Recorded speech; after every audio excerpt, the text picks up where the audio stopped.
Bonjour à tous et bienvenue dans la deuxième vidéo de cette chaîne. Dans cette vidéo-là, on va parler en particulier d'un livre qui est sorti il n'y a pas si longtemps parce qu'on va parler du livre écrit par Georges Minois sur notamment Charles Martel, rédigé, publié plutôt en 2020. Et on va notamment parler des problèmes de ce livre qui est bien évidemment en rapport avec l'islam parce que là on parle de Charles Martel. Et quand je vous parle de Charles Martel, forcément, il y a une petite bataille qui doit surgir dans votre esprit qui s'appelle la bataille de Poitiers en 732 probablement. Et donc, on va parler de ce livre de Georges Minois. Alors d'abord, Georges Minois, c'est qui?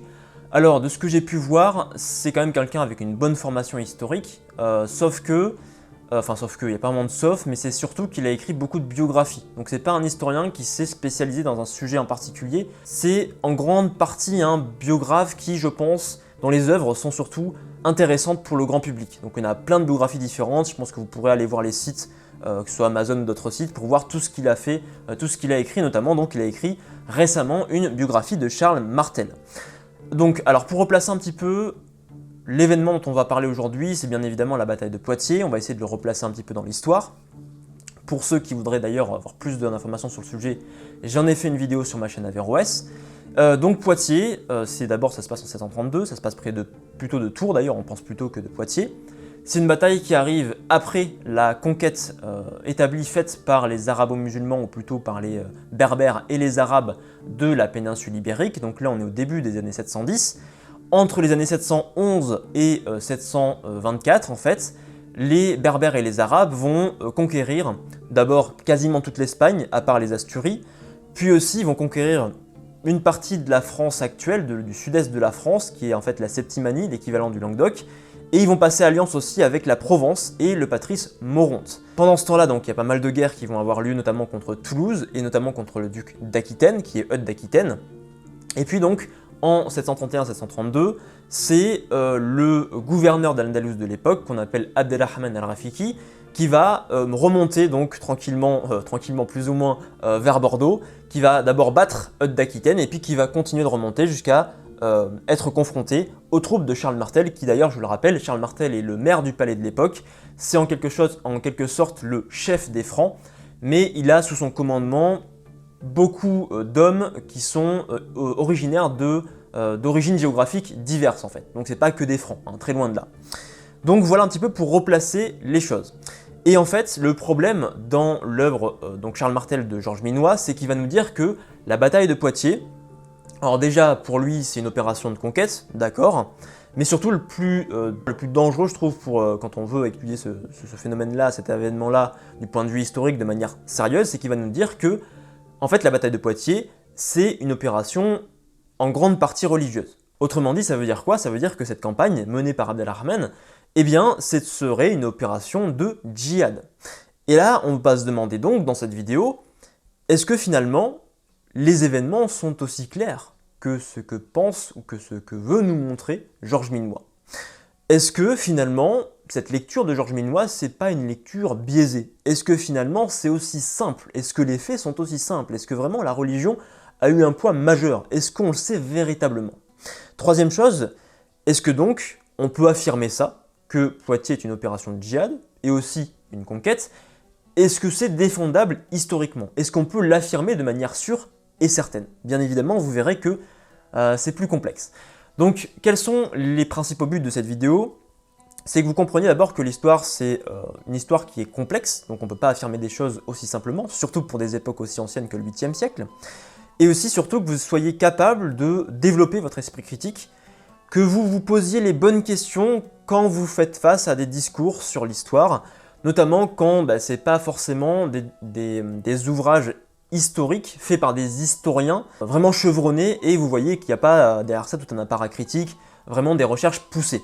Mais même sur des historiens, c'est vraiment l'idée de se dire qu'est-ce qui peut clocher derrière ce discours. Ça me paraît trop simple. Voilà, faut vraiment se poser des questions. Et dans cette vidéo, on va développer donc 3 points en particulier.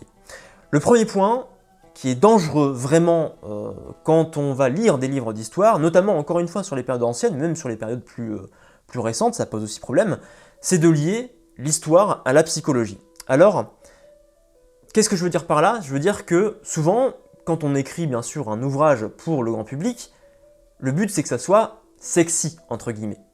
Et comment rendre l'histoire sexy? C'est d'essayer bien évidemment d'entrer dans la tête d'un personnage, de penser à sa place, de se dire, ben voilà, j'ai voulu venger par exemple une défaite d'un prédécesseur, comme c'est le cas par exemple de ce qu'a dit Georges Minois, par rapport à son prédécesseur qui avait perdu à Toulouse, notamment face à Eudes d'Aquitaine.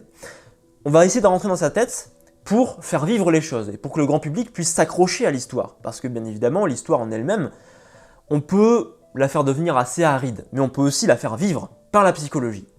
Mais d'un point de vue historique, ça pose beaucoup de problèmes. Ça pose beaucoup de problèmes sur un point de vue de la méthode.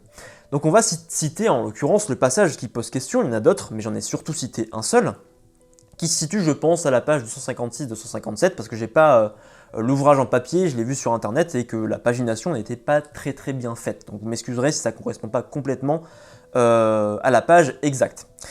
Donc je cite, Abdelrahman a pour but de réitérer en Gaule l'exploit de la conquête de l'Espagne. Cela tient d'abord à sa mentalité. Abdelrahman n'est pas un homme à se contenter de coups de main, d'escarmouches et de quelques pillages. Il est d'une autre trempe que ses prédécesseurs.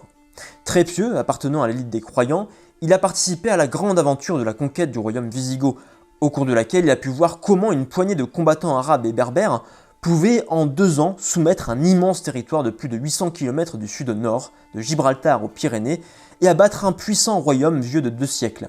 Cette expédition l'a profondément marqué.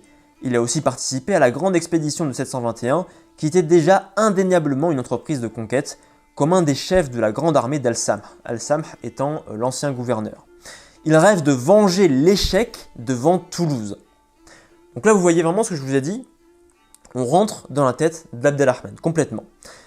Et là, on fait vraiment de la psychologie. La psychologie, c'est quoi? Je vous l'ai dit, c'est entrer dans la tête d'un personnage historique. Et donc, la grande question, c'est ok, c'est sexy, c'est très littéraire, ça aide à s'ancrer dans l'histoire, c'est très bien, mais d'un point de vue historique, est-ce que ça pose pas problème finalement? Est-ce que ça ne pose pas problème? Et autant vous dire que cet exercice de rentrer, notamment la psychologie en histoire, c'est un exercice déjà très complexe pour l'historien, mais bien souvent c'est carrément impossible, parce que bien évidemment, on ne dispose pas des écrits de la personne en particulier, et même les sources qu'on a sur cette période, sur cet événement, elles posent aussi énormément de questions et on va en reparler juste après. Donc on manque de sources, je vous l'ai dit, c'est une histoire ancienne qui remonte, on est en 732, ça fait quand même 13 siècles depuis, donc j'ai envie de vous dire, c'est quand même très ancien. Mais surtout, ce sont des problèmes de sources, des sources qui sont tardives. Il faut bien comprendre qu'on n'a pas de sources arabo-musulmanes, donc du côté des mondes arabo-musulmans, avant 2 siècles, c'est-à-dire que la première source, elle va dater, on pourrait dire, enfin un siècle et demi, mais surtout 2 siècles. La première source, elle va dater du milieu du 9e siècle. C'est en plus, il faut le comprendre, que quand on parle de sources, là je parle de sources surtout écrites, donc des manuscrits, les sources c'est avant tout un discours. C'est-à-dire que les historiens, enfin plutôt les auteurs auparavant, n'avaient pas du tout les mêmes motivations, les mêmes buts que les historiens actuels.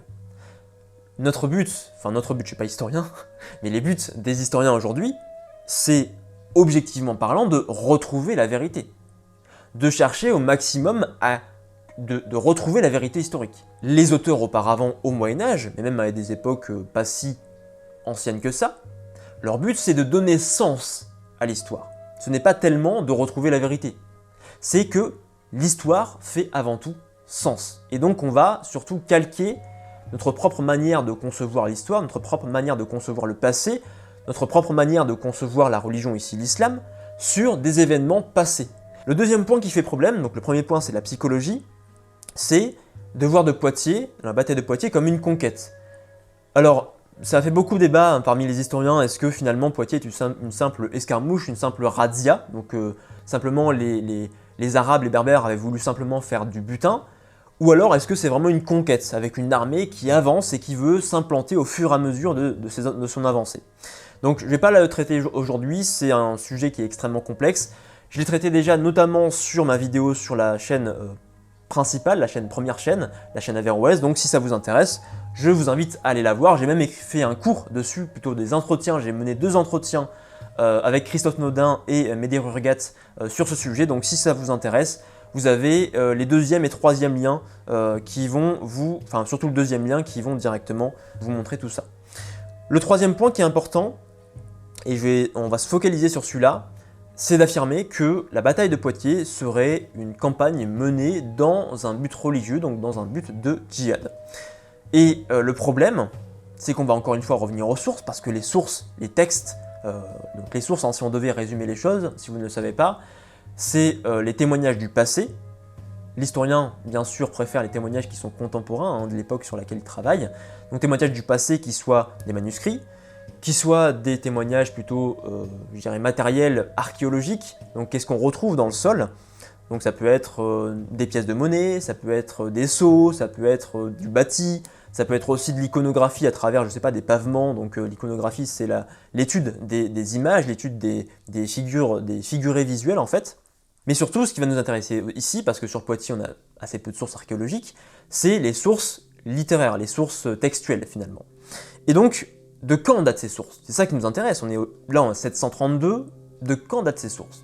La première source que l'on a sur le sujet, qui nous traite notamment de cette question, du côté arabo-musulman encore une fois, c'est Abd al-Hakam. Abd al-Hakam, il écrit quand? Il est mort en 871, donc il écrit autour du milieu du 9e siècle. Donc on calcule un petit peu, ça fait quasiment 150 ans d'écart. 150 ans d'écart, ça pose question.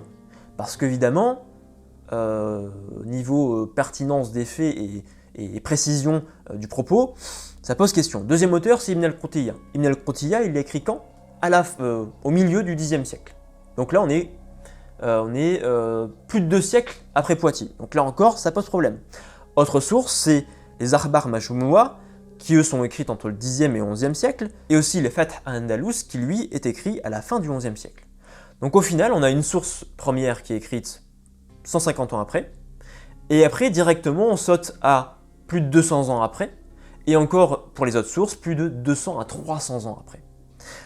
Donc, comment peut-on affirmer qu'il s'agit de conquête de djihad, et affirmer les choses de manière aussi claire, quand les sources dont on dispose sur cet événement du côté arabo-musulman sont des sources extrêmement tardives. Et c'est le cas de la plupart des événements quand on s'y intéresse du 7e, 8e siècle, où finalement les sources principales datent toujours du 9e siècle. Donc on ne peut pas affirmer ça de manière aussi nette et précise. La deuxième chose, c'est que ces sources, en plus d'être tardives, elles développent un regard particulier de ces événements-là.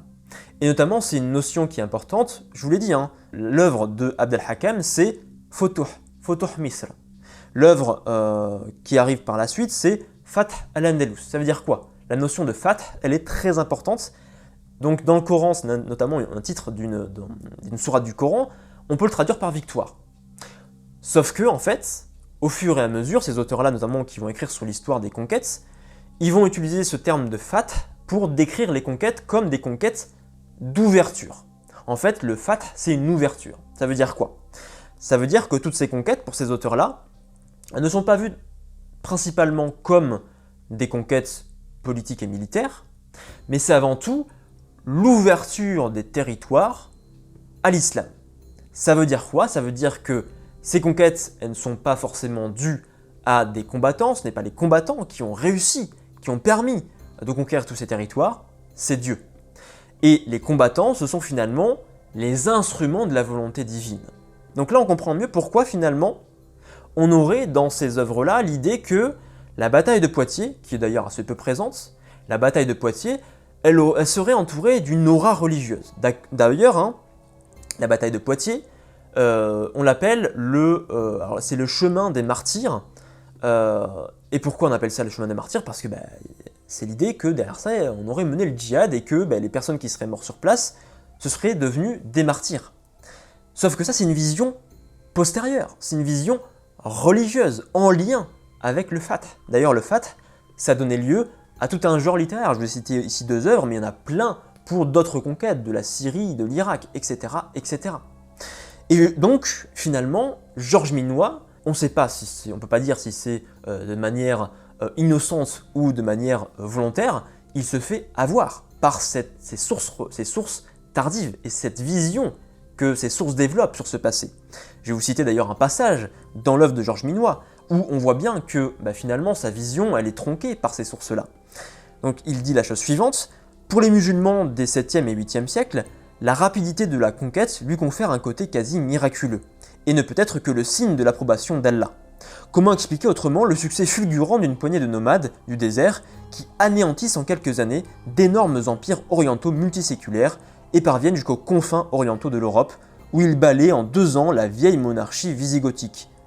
Qu'Allah nous ait donné la domination sur toutes les régions et de tous les peuples est un signe de l'amour de Dieu pour nous et du plaisir que lui procure notre foi, aurait déclaré au 7e siècle un musulman à un moine chrétien. Ce constat ne pouvait qu'encourager l'interprétation belliqueuse du djihad.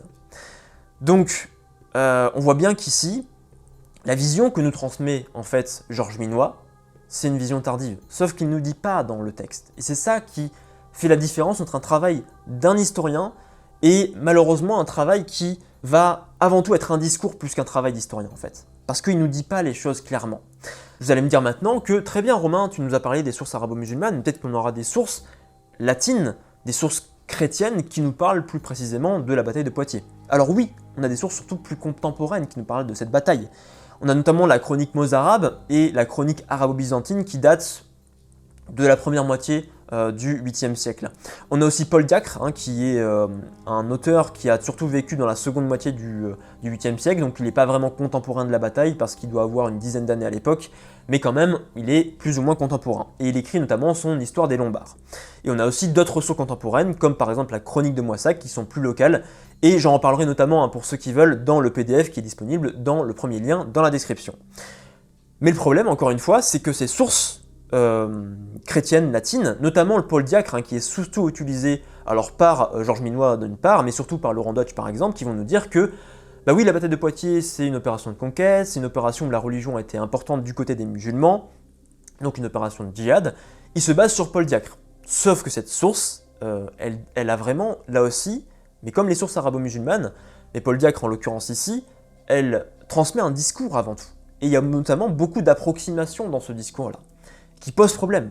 Tout ça, encore une fois, j'en reparle dans le PDF, dans le premier lien, donc dans la description. Si vous êtes intéressé, vous cliquez, c'est gratuit, et vous aurez plein d'informations supplémentaires sur ce sujet.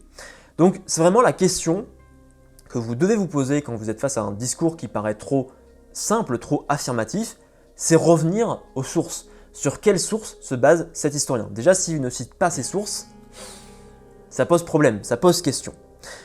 Donc je vais encore vous citer un passage de Georges Minois, donc Charles Martel. Cela dit, il se trouve que parmi ses adversaires, les Sarrasins occupent une place particulière. Leurs incursions sont incontestablement menées au nom de la religion, au nom d'Allah, le pillage n'étant qu'une motivation supplémentaire.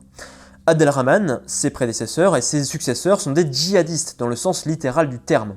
Ils mènent ouvertement la guerre sainte, le djihad, basée sur les injonctions du Coran. C'est une réalité, qu'elle plaise ou non.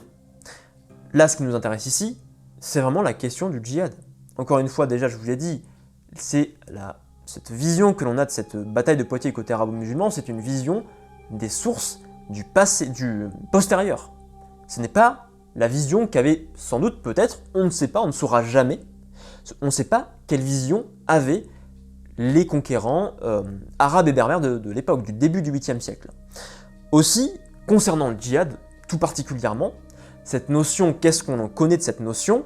Donc, elle est présente dans le Coran, mais en fait, cette notion, elle a surtout été développée, encore une fois, entre la fin du 8e siècle et le 9e siècle. Que pensaient les musulmans du début du 8e siècle du djihad? On n'en sait quasiment rien. On n'en sait quasiment rien. On ne sait pas vraiment comment le djihad était pensé et développé à ces époques-là. Donc je vais vous refaire encore une fois une citation où il nous dit « Charles Martel se bat en chef franc pour défendre le royaume franc, le regnum francorum, hors de toute idée de guerre sainte.